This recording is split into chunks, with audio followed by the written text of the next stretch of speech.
Bir tane sual verilir onlara, qalıblar. Yəni ondan çox alimlərinin YouTube-da çəkişlərinə baxmışam, videolarına, bəlkə ondan da çox kitablarına oxumuşam, hələ görməmişəm cavab verə bilsinlər. Sual budur ki, Allah Təbarək və Təala ki, ərşə istiva edib, deyirsiniz istiva eləş. Bu istivadan qabaq öncə hardaydı? Yəni ərşi yaratmacıdan öncə harda? Yəni demirsiniz Allah Təbarək və Təala indi göydədir, deyirlər göydədir yaxı. İstiva edib ərşə. Məsələn bəziləri o qədər cılız dəlillər gətirirlər. Deyirlər baxın insan fitrəti budur ki, deyir Allah göydədir. Və dua edəndə Əli hara qaldırırsan? Göyə. Deməli göydədir. İstiva eləş sual verirlər çoxlarına ya ki, istiva eləş ki, deyirsən ərşi yaratdı və istiva elədi. Ərş məxluqdur da. Yaratmazdan öncə Allah harda? Deyirsiniz ki, deyir ərşi istiva edib. Hardaydı? Sualı soruşmaq olmaz. Hamısının cavabı budur ki, bu sualı soruşmaq olur.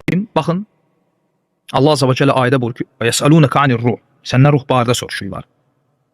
Sonra Allah Azza və Cəllə ruh barədə, ruhun keyfiyyəti, ruhun mahiyyəti barədə bir xəbər verir, vermir? Vermir. Fikir verin.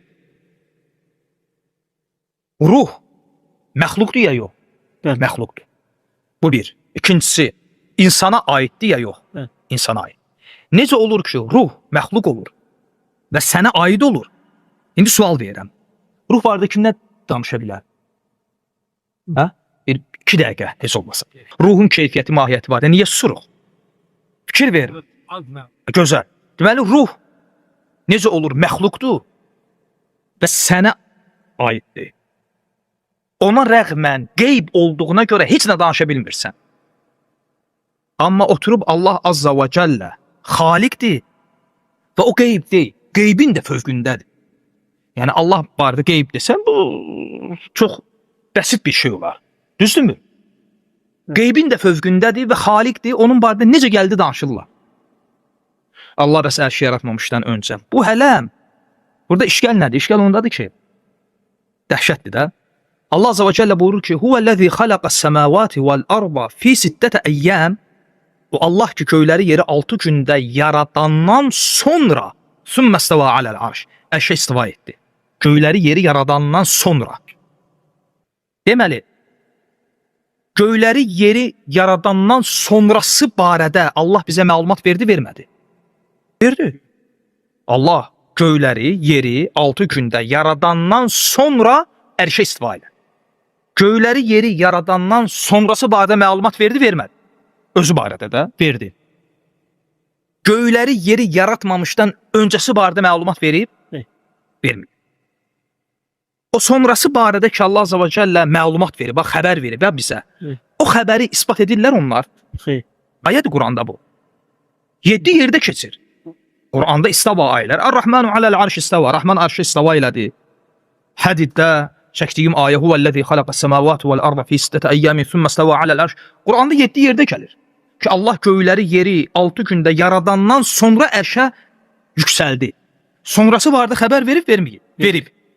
Bunu təsdiqləyirlər ya yox? Buna iman edirlər ya yox? Müşkül buradadır. Yəni fikir ver, gör zəlalətə bax.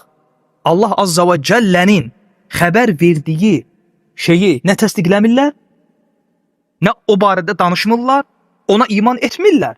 Durub sənə göyləri yeri yaratmamışdan əvvəli barədə, hansı ki o barədə Allah Azza və Cəllə nə Quranda, nə sünnədə bir şey xəbər verməyib. O barədə sənə sual verir. Həmin adama ruh barədə sən sual versən, nəsə danışa biləcək? Danışa bilmirsən. Niyə? Deyəcək ki, o barədə bizə heç nə deyilməyib. Bəs bizə o şey barədə ki, heç nə deyilməyib, o barədə niyə sənə və mənə sual versin? Amma o şey barədə ki, Allah Azza və Cəllə xəbər verib ki, göyləri yeri yaradandan sonra ərşinin üzərinə yüksəldi, ona iman etmirlər. Heç ondan danışmırlar. Onu təsdiqləmirlər. Halbuki biz buna mükəlləfik ya yox? Buna mükəlləfik, bundan sorumludur. Çünki Allah Azza və Cəllə xəbər verib, biz mükəlləfik ki, biz Allahın bizə xəbər verdiyi şeyi təsdiqləyək. Bunların verdiyi sualdır. Həm də bir növ mənasız əslində o sualın cavabı bir növ sünnədə gəlib əslində. Sadəcə olaraq mən babından, yəni münaqişə babından deyirəm ki, yəni belə prinsipə o cür sualı verən adamlara belə deyirlər. Aydındır. Yoxsa o sualın cavabı sünnədə gəlib əslində. Cavabı var. Çox gözəldir. Aydındır. Amma prinsipə deyirəm, prinsipə deyirəm. Yox, bu cavabın onlara adiyyəti yoxdur, bizə adiyyəti var. Niyə? Çünki biz Allah göyləri yeri yaradandan sonrası barədə ki, xəbər verib ki, ərşə istiva edib, bunu qəbul edirik, edirik. Bunu təsdiqləyirik, bizə adiyyəti var. Bizə maraqlı ola bilər, bəli. Ona görə Peyğəmbər sallallahu aleyhi və səlləmdən soruşanda bu barədə ki, Allah göyləri yeri yaratmamışdan öncə harada idi? Peyğəmbər sallallahu aleyhi və səlləm buyurur ki, Allah var idi və onunla və leysə ma'ahu şey və onunla birgə heç nə yox idi. Bu üç ləfzdə gəlir. Və leysə ma'ahu və leysə qablahu. Yəni onunla birlikdə heç nə yox idi, ondan əvvəl heç nə yox idi. İbn Teymiyyə rahmehullah ikinci rivayəti tərcih edir. Onun da səbəbləri var. Danışsaq vaxtı girəcək əsrin uzundur. Yəni girməyək buna.